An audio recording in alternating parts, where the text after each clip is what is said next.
You're listening to Witch Wednesdays, a semi-weekly podcast source for all things witchcraft in the modern world.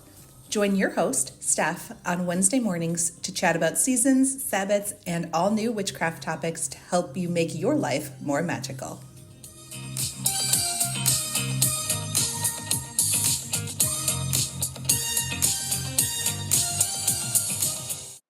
Welcome back to Witch Wednesdays. I have a great guest here with me today, and we are making it work with quite a time change. So I am going to turn it over so she can introduce herself, let you know where we can find her online, and then we are going to dive into a nice chat. Awesome. Hey, Steph. Thanks so much for having me. Yeah, my name's Rhiannon Heins, and I'm the founder of Intuitive Rebirth, an energy work modality.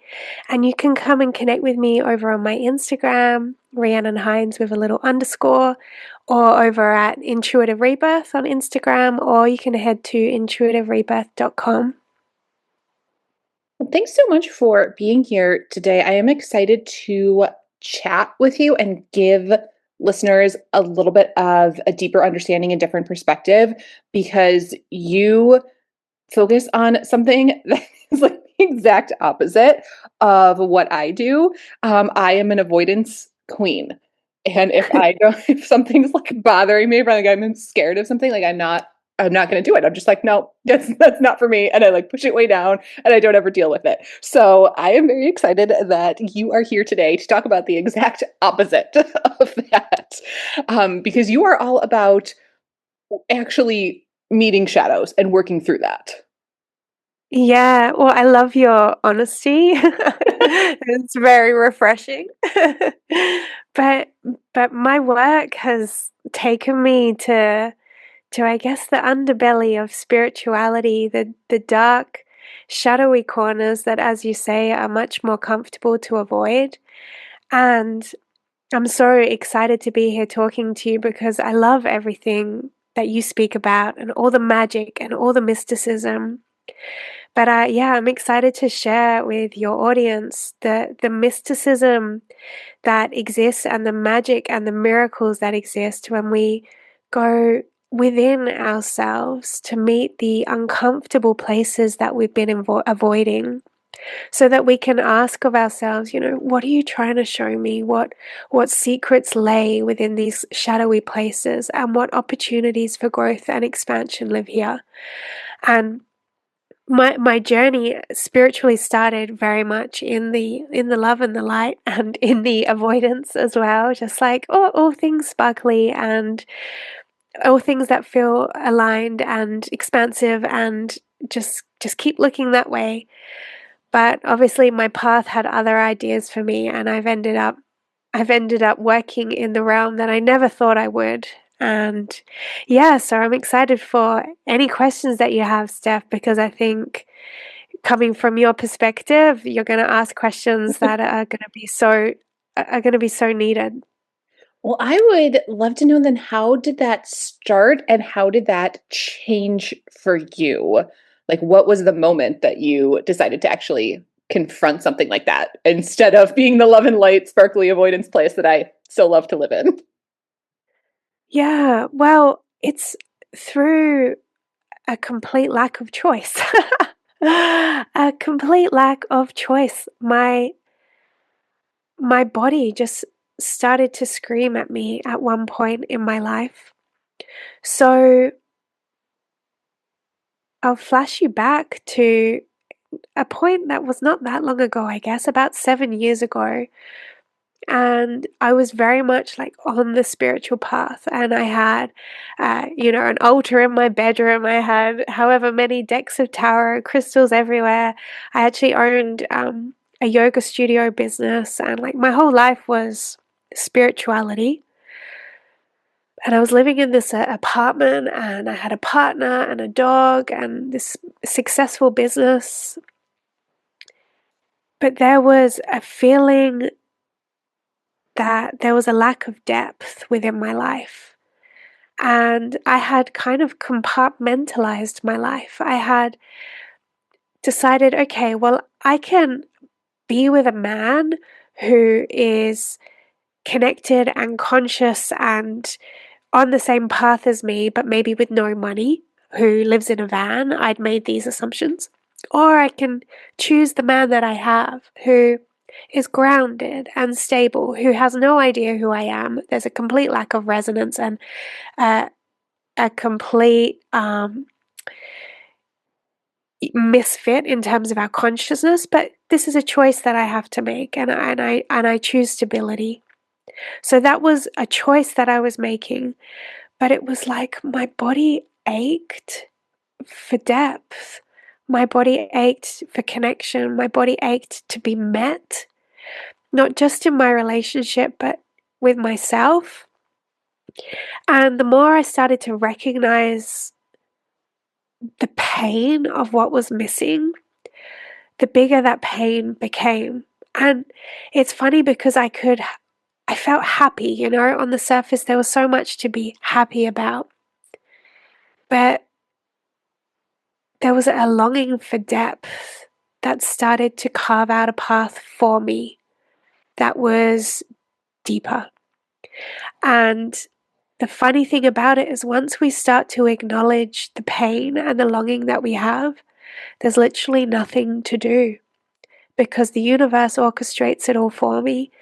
It was like the moment that I acknowledged my longing for something more, I was thrusted onto a path that sorted it all out, and I ended up in Bali with my mom. Like a weird series of events, I met this man at a yoga studio who shattered all of my false perceptions about men. He was grounded and he was stable and he had money and he was connected and he was in his heart and he was doing work on himself, and I just fell in love with him. I fell in love with him. I already had a boyfriend. My boyfriend came to Bali with a ring. He was going to propose, and my world just blew up, and I was like, I think this new guy is the love of my life.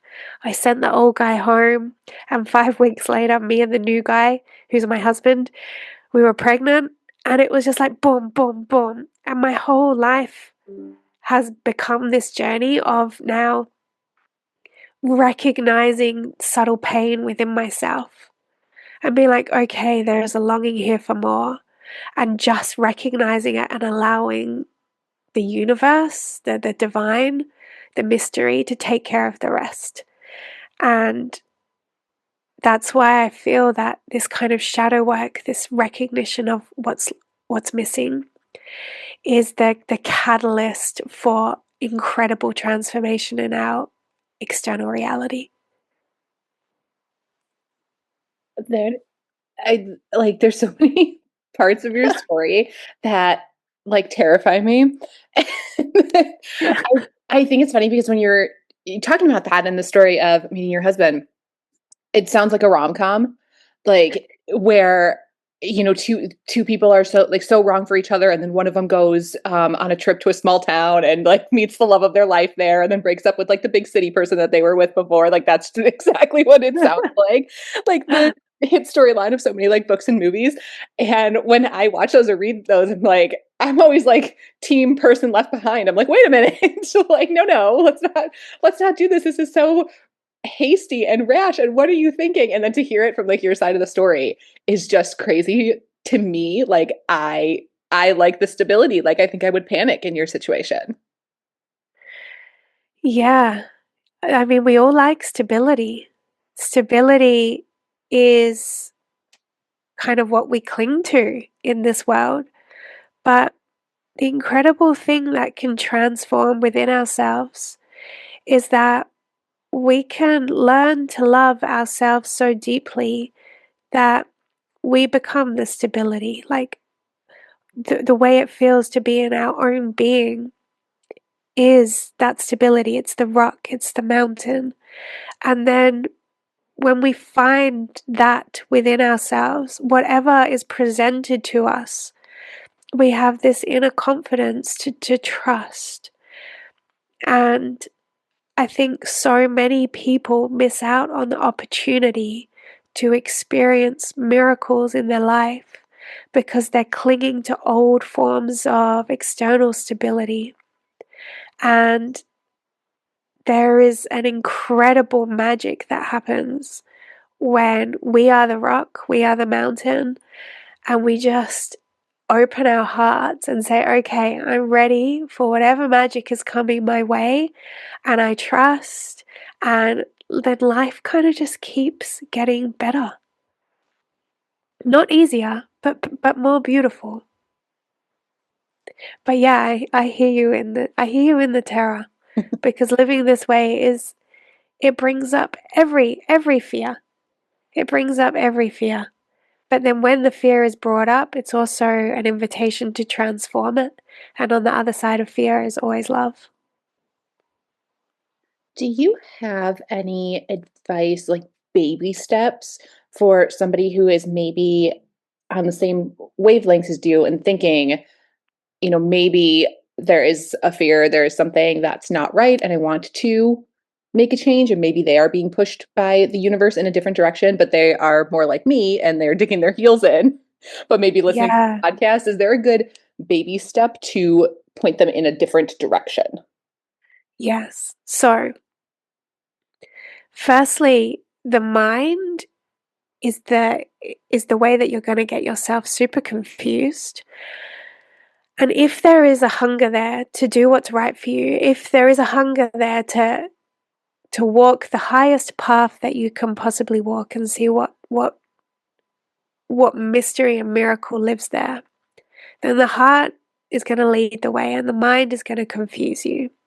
So it's when you're at the precipice of major change, and maybe you want to leave a job, or you want to break up with a boyfriend, or you want to just literally move to another country, these big life-changing decisions that we have to make. Being in the mind and overthinking the future outcomes will keep you paralyzed in inaction and confusion. So, step one is don't even think about it. Don't even think about it. And see if you can be in your body. So, how this would look in a baby step is get into nature. Go sit on the grass, go sit in a park, and just look at the trees, look at the sky, and see if you can feel your body breathing. Feel your body breathing. And every time your mind comes back in, like, which way am I going to go? What am I going to do? Catch yourself. And it's like, no, right now, I'm just being in this park. I'm just looking at the trees and I'm just breathing. And then there's this incredible thing that happens where the moment we ask for help to some higher power, we are always answered. And it doesn't matter what you believe that higher power to be. But like, as you know, Steph, there are mysterious forces at play, right? And as soon as we connect to those forces beyond our five senses and we ask for help, we say, I'm about to make a major decision. Which way do I go? And then just like you're just throwing that question up into the sky and then coming back to being present with your breath, you will be shown. You will be shown exactly what to do. And in a moment, you will find yourself giving in your notice. In a moment, you will find yourself leaving your boyfriend without so much of a second thought. When you ask for help, the help comes. But we have to clear our mind and empty the obsession that we have with trying to figure out how everything is going to work out in the future. So, if we can do those few things, then we're free. We're free from all of the baggage of the potential outcome, and we're here in the future to receive the guidance here in the present to receive the guidance that's there for us. So, that would be my number one baby step. And that was where I started, because I used to be such an overthinker. I used to get myself in like such a dizzy state of overanalyzing. What happens if I do this? This will happen. This will happen. Ah, gosh, everything is going to go wrong. And I would become almost sick with the busyness of my mind. And I had to learn to train it like a puppy and just empty it. And I literally did it by sitting at the park and looking at the trees. So that's number one.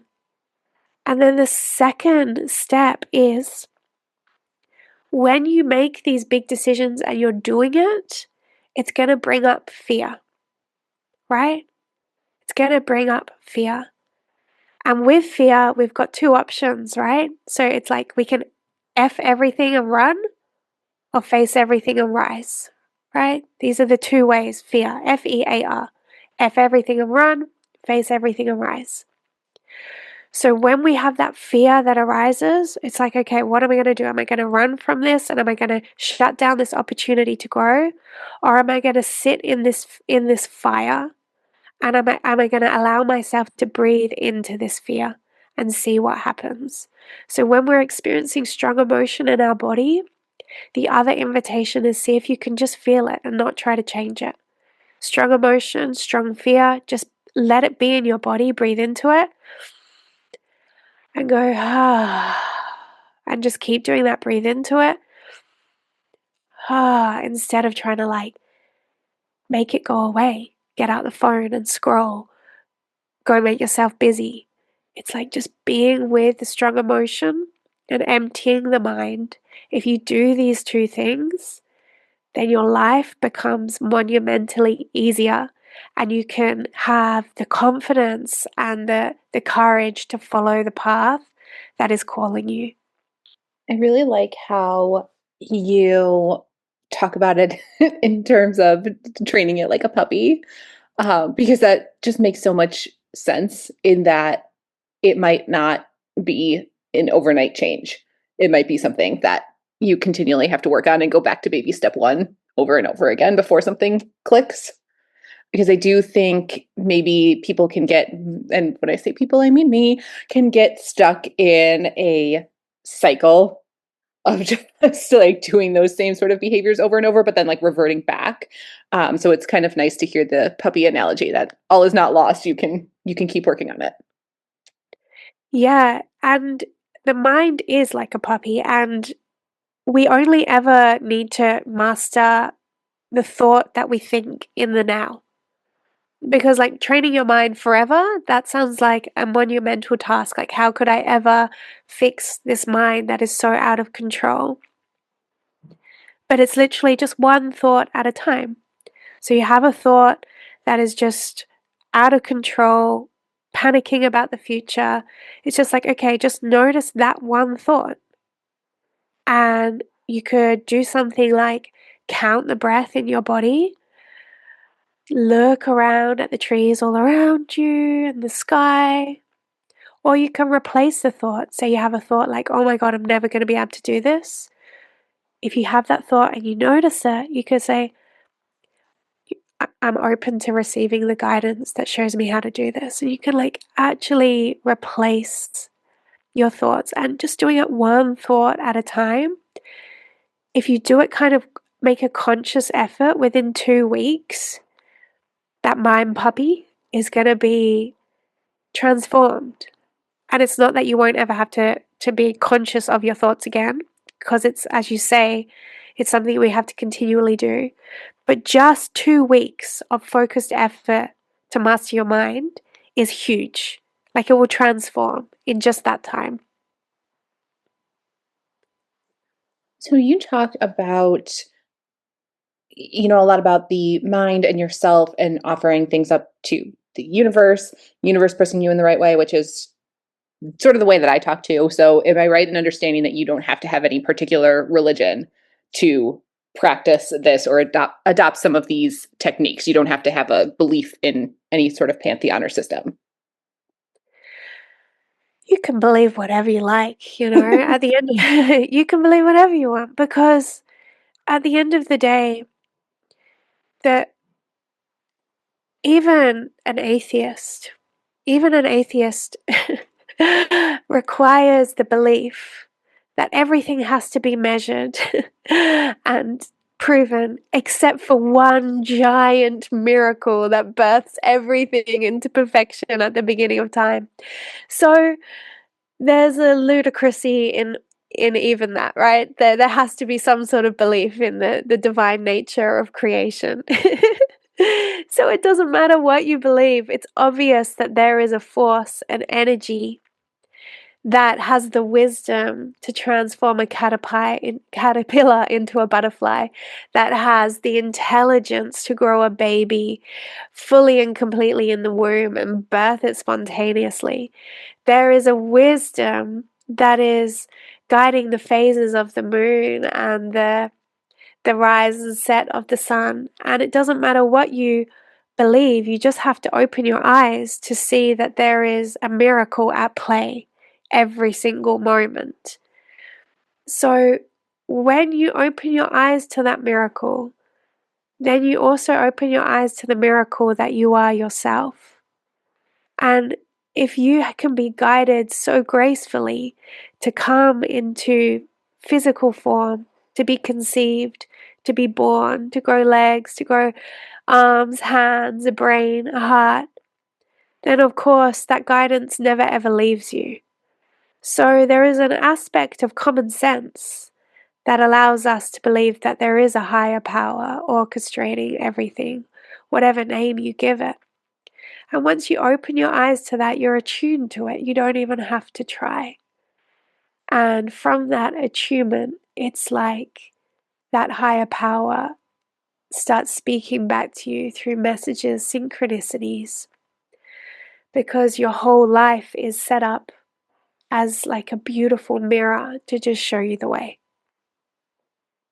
I really like that and appreciate that because that's how I view things as well. My entire view is agnostic. Like you can't prove anything, so therefore everything is a possibility. That's sort of what I believe, but I do, feel that there's something going on in the universe. And when you're sending out energy into the universe, you're getting something back. So I appreciate that you like clearing that up because I know that sometimes when it comes to spirituality and healing, there are some healers out there who will say that it's only one religion is the only one right way to do it, and I don't agree with that belief.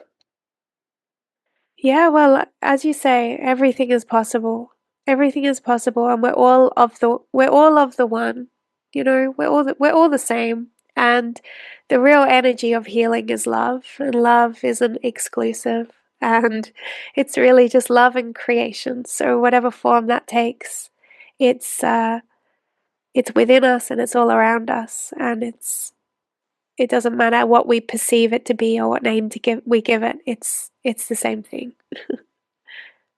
How was it, these same little baby steps that led you to sharing your story and helping other people? Because it's a lot different, facing your own fears for yourself and making changes in your own life than it is to go out there and share that with the world and then to like help other people on their journey.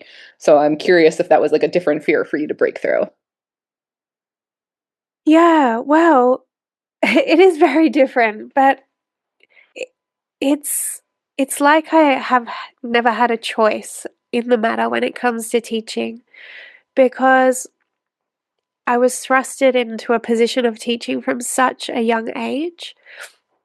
So one of the first things I did out of school, not straight away, but about a year after, is I did remedial massage, which is like a type of body work. I knew I wanted to do healing. I just didn't know what form it would take. And then by the time I was 22, I already was working as a lecturer in that. So I don't know how I managed to get this job.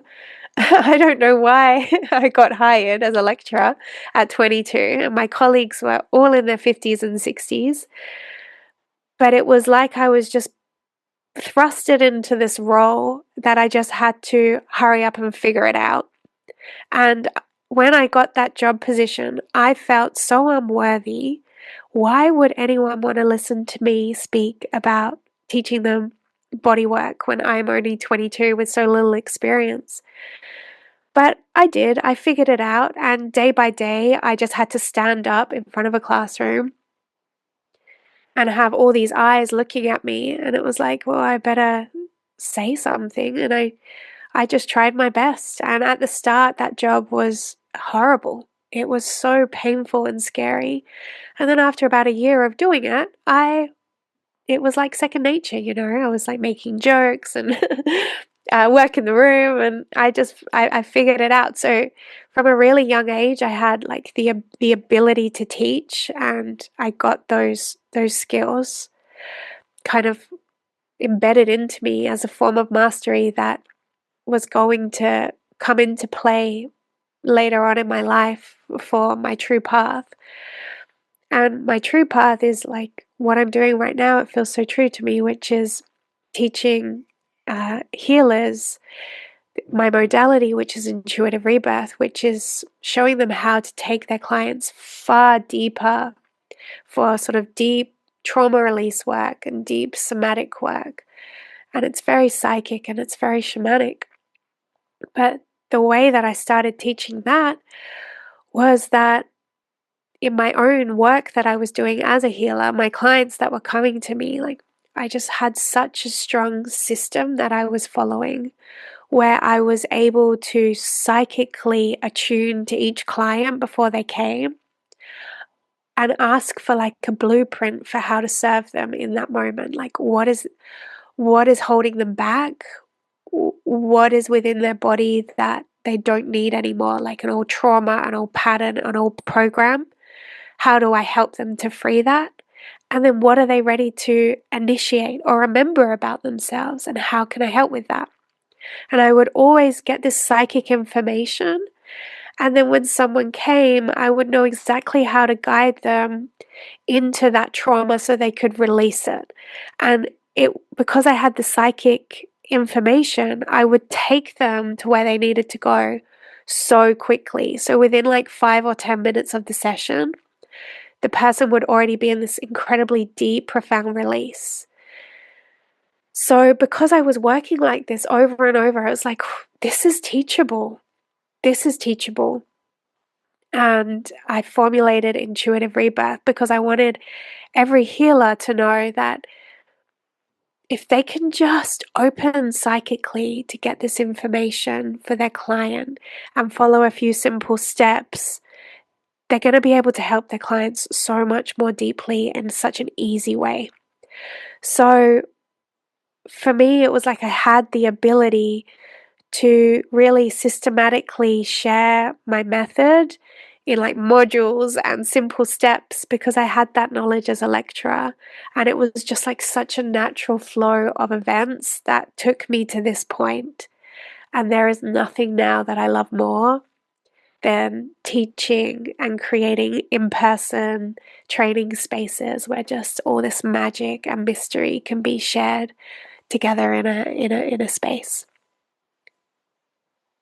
It makes me so happy to meet people who have the heart of a teacher, especially when it comes to this space, because I think there can sometimes be a lot of gatekeeping when it comes to healing, shadow work, the spiritual journey side of things, that you need somebody to do it for you.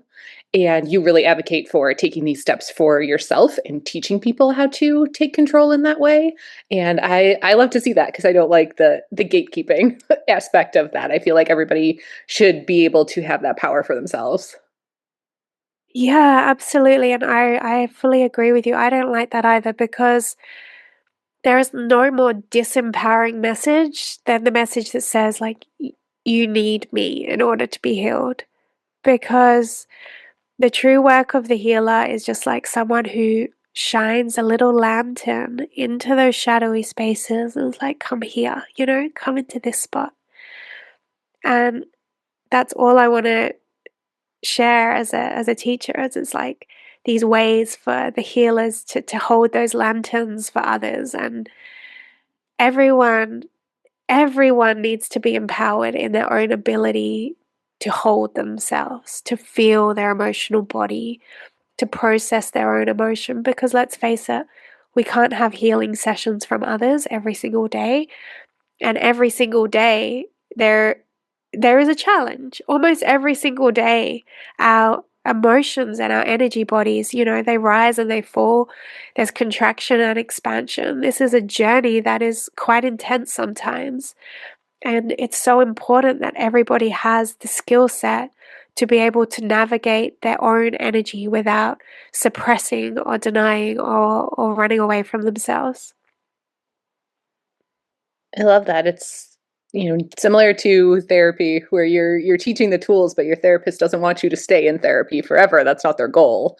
Even though they're making money off of you, their goal is for you to learn these things and be able to graduate and not have to, be in a 30-minute session with them every week.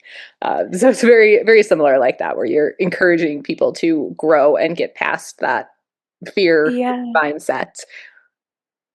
yeah, absolutely, It's absolutely. it's really nice to have a resource though, like you, to help people, because obviously, like myself, could use a little hand holding in that area, because like I said, I love to dig my heels in anytime there's change. Yeah, well, I mean, fair enough that we all need a little hand holding because, I mean, this life experience, it can be pretty intense. And I think it's nice to have the balance of being able to hold ourselves in the days in between and then having those moments where we can just be held. And sometimes everyone just needs to crumble, you know? Every now and then there needs to be a crumbling, and it's beautiful to be held in that crumbling. I think we all need that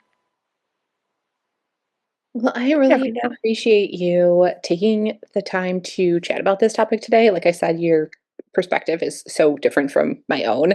And I think listeners probably even feel a little bit better just have listened to this podcast and your voice, and you have a very reassuring presence. And I think that that comes across just in the way that you speak and speak about this topic. So I definitely appreciate you taking the time to share all of that. So before we wrap up, I would love to ask if you have any last advice that you want to offer to listeners that we haven't already covered, any last topic. Yeah, I do, and it's something I've been speaking about a lot lately. And the last piece of reassuring advice is just to not forget the power of prayer. You know, just spoke about getting help from a healer and being able to crumble and just be held, but just don't forget as well that when we can just ask for help to that divine power, to that force outside of ourselves that orchestrates this beautiful existence. And when we do ask for help, then that's when everything kind of starts from that space. So, just the reminder too that sometimes some of the oldest practices, the simplest practices, like just asking for help in a simple prayer, is really where the beginning of the most powerful magic practices begin. I feel like maybe this entire episode was just dedicated to myself, because hyper independence is my trauma response for sure. That is my number one. I never ask for help for anything ever. I could be trying to lift something that is 200 pounds and I will still not ask for help. So Yeah, literally, spiritually, that is just not something that I do. So I feel like this entire episode was just speaking directly to me. yeah, exactly. It's going to be whispering in your ear next time you're trying to open that sauce jar and you're just like fighting. I'm feeling very called out, but I feel like when that happens, it is because it is a message that I need to hear and I have been ignoring it. So Oh, well, it's it was just worth it just to bring the message just to you, Steph. really, really perfect timing. So I appreciate it. And I think the listeners are going to really appreciate it as well, because I know, calling out my patrons a little bit, I know a lot of you guys deal with this same thing. I get messages specifically about, spells and things to ease anxiety and make a decision over things like you brought up about changing to a new job.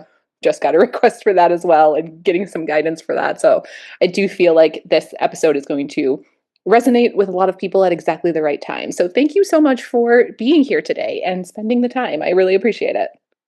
Thanks, Steph. It's so beautiful to talk to you. And yeah, thank you for having me. And listeners, I am going to have everything linked below, Instagram, website, so you can find all of the resources that we talked about, and find even more podcasts that Rhiannon has spoken on. So you can find all of that below and in the show notes over at witchwednesdays.com. That's everything that I have for you all this week. I will see you next week.